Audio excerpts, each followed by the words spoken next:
Welcome to Buckeyes Tomorrow Morning for Friday, November 21st. I'm your host, Tom Moore. The Rutgers game in 1 day, the game against Michigan in 8 days. Today we're talking about the Ohio State defense and the Ohio State running game. We're going to do that with our X's and O's guru, Ross Fulton. And when Ross is on the show, we're sponsored by Jeff Ruby's of Columbus, proudly offering nationally acclaimed USDA prime steaks, seafood and sushi, impeccable service, live and entertainment, and an attention to detail that is simply unmatched. Just go to jeffruby.com/Columbus to check out the menu and make a reservation today. All right. So on yesterday's show, we talked about the Ohio State passing game and where it sort of fell short a little bit against UCLA. Today, going to be broadly a much more optimistic and positive show. We're going to start with the running game because where the passing game maybe took a little bit of a step back, the running game took a much needed and long overdue step forward. Ross, we are going to start with the long run that Bo Jackson had. Really an impressive run, some good agility from him, and a little bit of a burst of speed as well. Yeah, I mean, I think, obviously caveats apply. UCLA has not been a good run defense, but, Ohio State still had its first over 200-yard rushing game since OU, I believe. And so, one thing you see them doing is like they continue to use a lot of concepts and volume, partially searching for what's working, partially just force the defense to defend a lot of concepts. And so this was kind of a unique one in that it's split zone, but the running back, usually when you run split zone, right, like the zone blocks, let's say like here to the left, the tight end blocks back to the right, and the running back is going to the left, and then you have the cutback.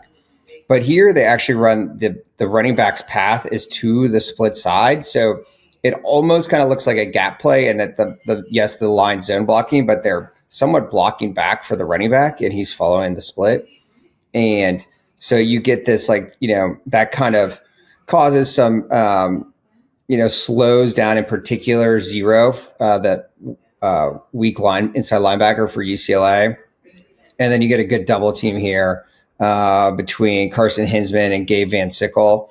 That holds the point of attack, creates that running lane for Jackson, and then he hits it. I thought that Van Sickle had some good moments. Like, I'm not like to the point where I think that like anyone at right guard is playing necessarily better than Tegra Chabot is. Like, Tegra always has his moments where like he's pretty good at the point of attack. Then, you get some he pulls late, things that sort of make you want to pull your hair out. But I'm not sure like the consistency's there, from anyone else, or like makes up for some like the physical attributes. But this is a very nicely done job here. Obviously a big run, but as I said, Ohio State, like different concepts. They use that spinner series as well, which actually both were short gains. Where the first one was handed it behind the quarterback to Brandon Innes. The second one, they faked that, then handed it back to Bo Jackson or Isaiah West. Neither was a big game, but like both were like one block away from being big games. So like definitely more potential there for explosives out of the run game as they've been going forward. Another thing that can help make explosives in the run game is when someone misses a block, you simply jump over the defender, which feels like one weird trick to score touchdowns. James Peoples applied that with some success at one point on Saturday night. That is the next play that we're going to be looking at. Yeah, I don't think we were talking about Ryan Day being frustrated about things in the passing game earlier this week. He was not happy with Quincy Porter on this one. You can see that on the sideline, and I don't think Quincy Porter came back in the game until much later in the fourth quarter. But as you said, James Peoples made up for that by making that guy miss and then hurdling the safety. But more to the point, like this, I really liked this concept from them. We've talked about how they've had success sort of stretching the field both ways horizontally with the run game. We looked at that with like the GT counter with that slide concept, or like pin and pull with a backside RPO. And this is the same thing. They ran this multiple times. So this is just outside zone from the shotgun with this backside slide route to Max Clare. Had a lot of success on it. Obviously no more so than this one. But I think it was, gained at least 5 or 6 yards every time they ran it, 3 or 4 times on Saturday. And again, you're just like taking advantage of forcing that defense to hold its water on the backside, which just reduces the number of bodies there. So you can see like on Claire that holds that backside linebacker. So that's just, and by the time he commits the run, Austin Saraveld is able to seal him and just let you get to the second level. So again, we talk about like problems in the OSU run game with the number of bodies there. The other thing to note here is this is 11 personnel. And one thing we've also talked about is like the number of one high looks they've had to run into. Notably, like with 11 here, UCLA's in cover 2. They got a lot more Tampa from UCLA when they had 11 personnel. So obviously, your tendencies there with when they're in 11, they've been pretty pass heavy. And so you're just getting much better numbers. You have a corner as a force player, but, you'd prefer to make corners tackle over safeties. So, despite missing the block, Peoples is able to make him miss. And so I think like when push comes to shove, I think this is the way to go with the run game in terms of, always having some kind of backside constraint, like we've talked about, particularly from the gun and forcing teams, to worry about the pass, worry about the RPOs. And that magically makes the Ohio State run game look better. And one of the reasons you want to make corners tackle instead of safeties is because Caleb Downs plays safety. So you generally do not want him to be the one who is trying to tackle you, because he is generally pretty effective at that. This next one, this was, I think, maybe the absolute first play of the game, or certainly one of the first few plays of the game, where Caleb Downs picks up a tackle for loss. And what's so interesting about this one is, yeah, he makes the play, and that's great, but what he can do just opens up so much other stuff that they can do on defense. Exactly. And so I actually liked UCLA's offensive game plan against Ohio State.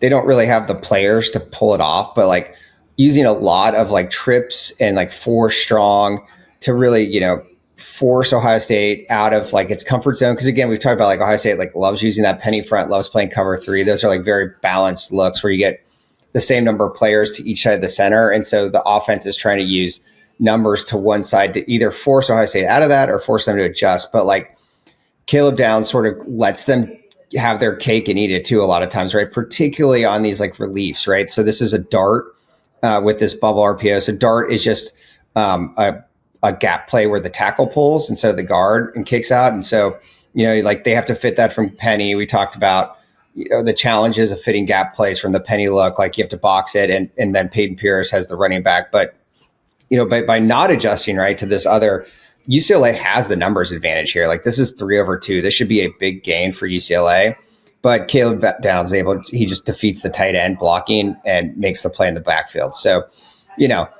it's like when you take Jeremiah Smith off the field offensively, you can immediately notice the difference for Ohio State when Caleb Downs is not on the field. And so we saw some of that on Saturday once he did not play in the second half. All right, next up, we're going to take a look at another play that Ohio State ended up getting off the field, but there was probably a little moment where everyone's heart jumped into their throats.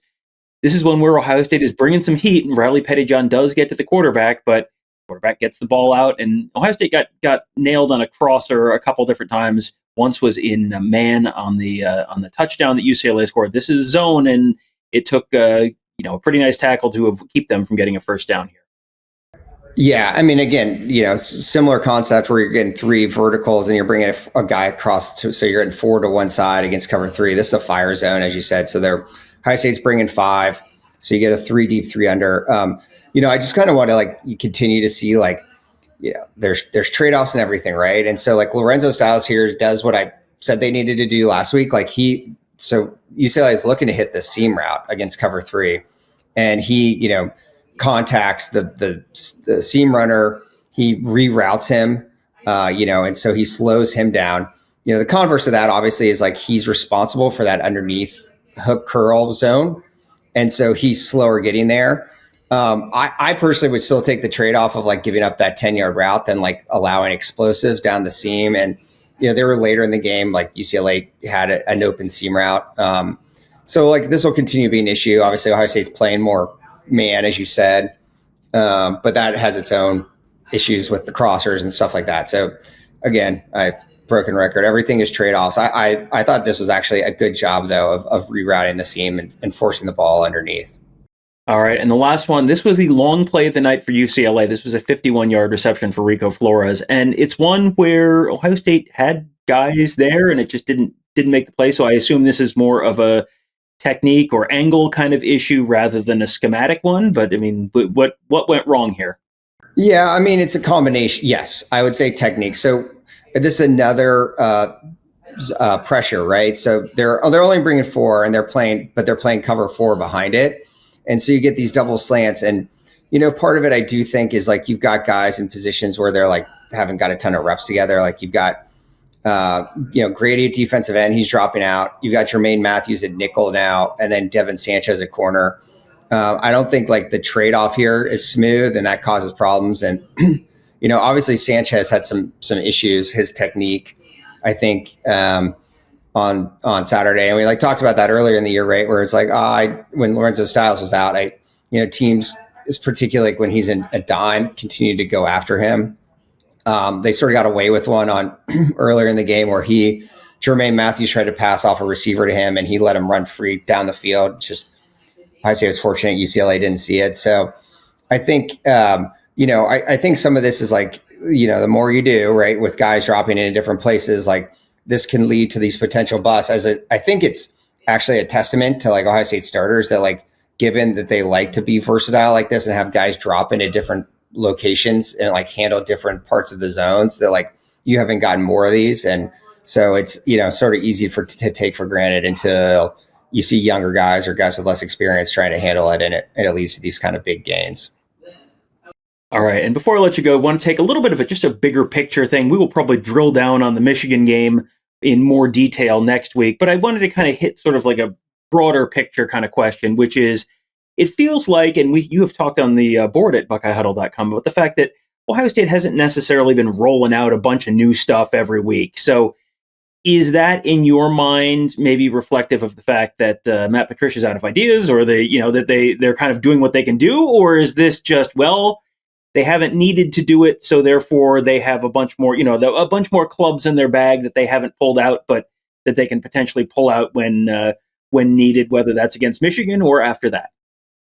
I'm usually pretty dismissive of the concept of saving things. I think they're like, but in this case, I think they're saving things because they just haven't had to use them, right? They're like running so few plays a game on defense, and they're pretty much able to shut people down by playing, 8-man spacing, single high. By 8-man space, I just mean like everyone has a single gap. I continue to wonder what it looks like when teams are able to throw the football if teams are able to throw the football consistently against them, and they're forced into different coverage looks, like how they choose to fit the run from those, whether, as we talked about with some of these cover 3 issues, like they start matching routes more when they need to. It's just hard to know because we just haven't really seen it. I think, and I'm not sure, Rutgers can, they throw the ball pretty well. They have a couple big receivers. Like I think they'll take some shots on the outside. Particularly like, as I said, I'm sure teams now will try to go after Sanchez when he's in there in those dime looks. But I think teams are going to try to force, as I said, like especially they're going to play a lot of cover 3. Like Michigan increasingly is running RPOs with Bryce Underwood. They like hitting those glance routes. That did lead to an Underwood interception when Northwestern kind of baited him into it later in the game on Saturday. But I think, again, they're just going to keep getting – teams are starting to get like, the more film you have out there, the more you can do. And I do see teams like starting to respond the way they probably should to the things like Patricia's doing, as I said, like the penny front, like using a lot of like spread out bunch trips looks, like pushing 4 wide receivers to one side, like outnumbering them in the relief game. It's just that like they're so much more talented than some of these teams. Like, you can see the things like in theory could work on film. It just, they're able to shut it down. And so I guess the question then becomes like, can Caleb Downs do that to anybody? Or are there teams out there that eventually like are enough talent equated that like they're going to have to get out of wanting to one gap everything? And then once they do that, like what's it going to look like? I know Patricia has answered, like he's done in the NFL. It's just, what does it look like for Ohio State? Well, we'll find that out probably starting next week. This week, to your point, Rutgers is actually ahead of Texas in SP Plus on offense. They're 42nd, I think, and Texas 47th. So, this is not a bad Rutgers team on the offensive side of the ball. I think everyone hears Ethan Kaliakmanis and goes, he was at Minnesota, not very good. It's like, well, he's better now, and they have a heck of a running game. The running back ran. I talked about this on one of the bonus shows we dropped. 41 carries, 240 yards against Maryland. Probably not going to see that this weekend, but Going to be an interesting game when Rutgers comes to town. Noon kickoff on Saturday. We'll be there for Senior Day. We'll have our usual pregame show and postgame show. We'll try and get you some fun behind-the-scenes content as well. That is all coming up this weekend at BuckeyeHuddle.com and at YouTube.com/BuckeyeHuddle. Thanks again to our sponsors, Jeff Ruby's of Columbus, the award-winning upscale steakhouse in downtown Columbus, named one of the top 50 steakhouses in America by Food Network. Just go to jeffruby.com/Columbus to check out the menu and make a reservation today. That'll do it for today. Thank you guys all for joining us. Have a great day. We'll talk to you tomorrow.